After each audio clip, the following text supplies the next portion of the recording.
colleagues and friends on the dais, the dignitaries in the audience, the representatives of the industry, and the regulators, ladies and gentlemen. I'm delighted to be here for the 4th edition of iPHEX.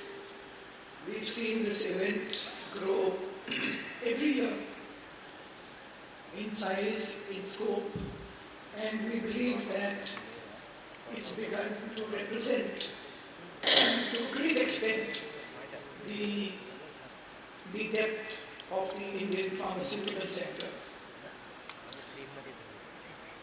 The last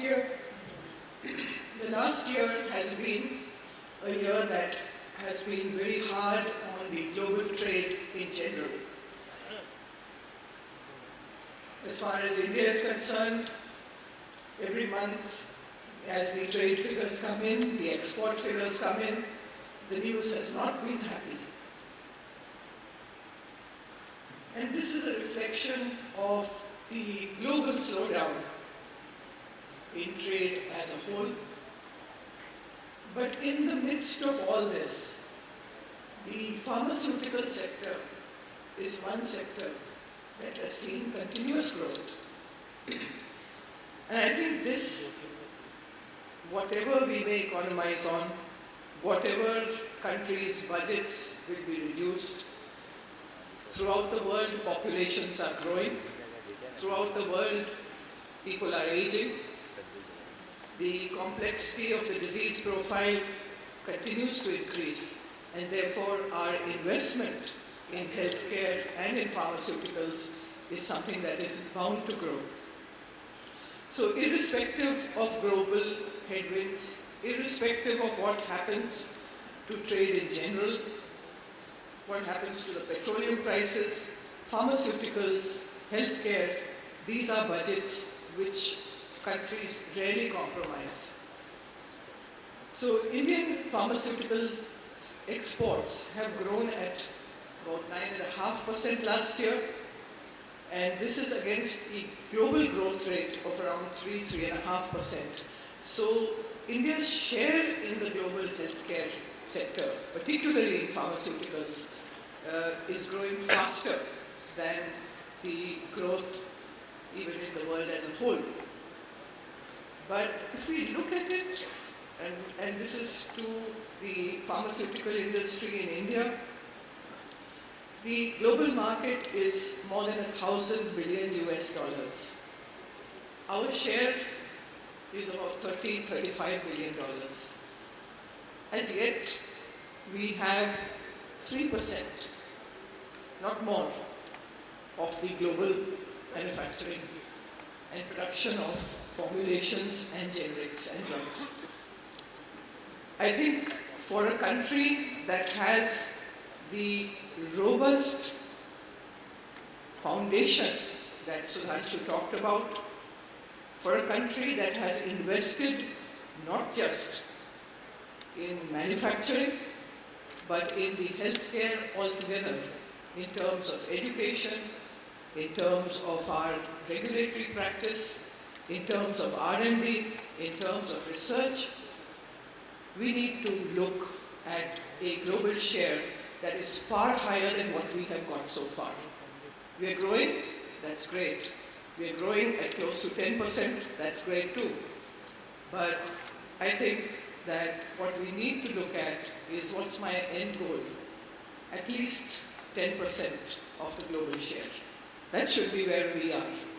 So I would urge that we look, and this is for regulators, manufacturers across the country, to look at what is it that you need to do in order to triple your production and your capacity without compromising in any way on the quality, on your product efficacy, and still reach the world.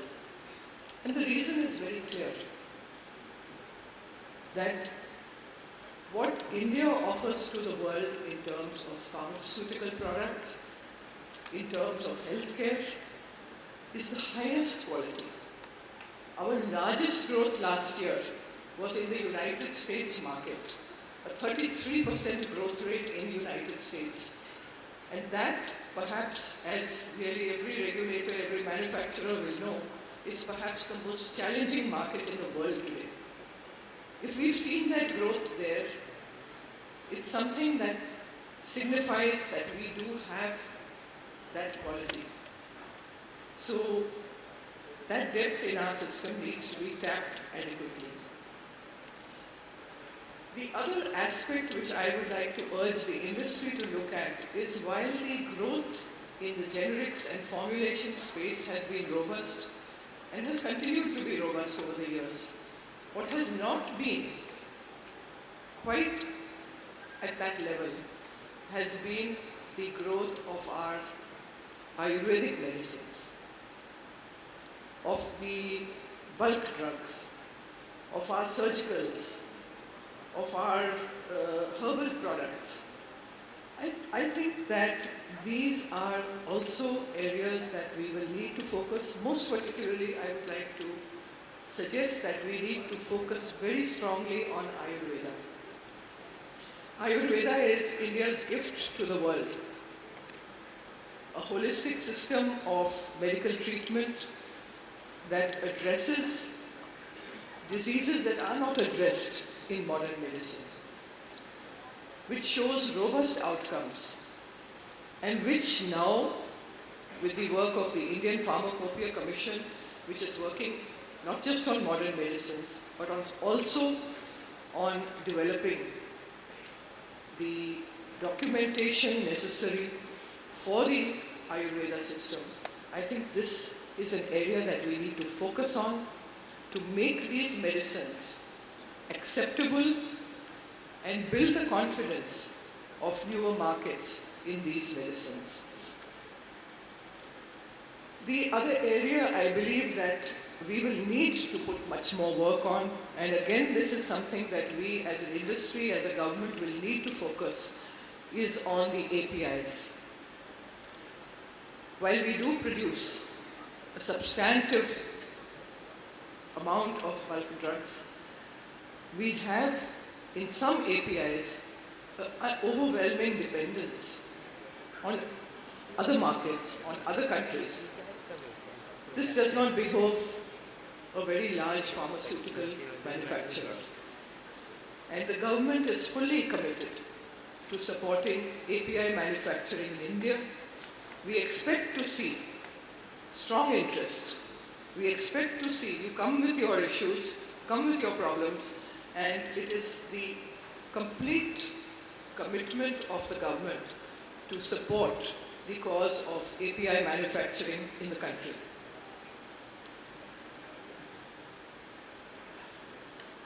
How deep and how broad is India's base in the pharmaceutical sector, in the healthcare space? Sudhanshu has talked about it, but I think that we don't showcase it. We don't talk about it as a piece of what we are doing. We are doing not just producing some of the largest, best qualified pharma graduates and PhDs in the world, and they serve not just India, they serve many parts, many geographies, very competitive environments that they work in. We have a healthcare system that is increasingly catering to the need for high quality healthcare for India and the world. We produce generics. We have a very large industry in wellness. So there's a need to showcase all this in one place. And I think that when we invite the world to look at India, to participate in our growth, to share in the success, and to partner with us in future, then we need to showcase the entire gamut of what we do. And I would urge that the next edition of iPHEX should look at the complete range of healthcare, from machinery, from the capsules, from the healthcare space. I think this needs to be showcased to show that we have not just depth, but we have breadth as well, and therefore partnerships can be built across the entire spectrum of health and health services. The issues of quality is something that is inherent to any large supplier to the world.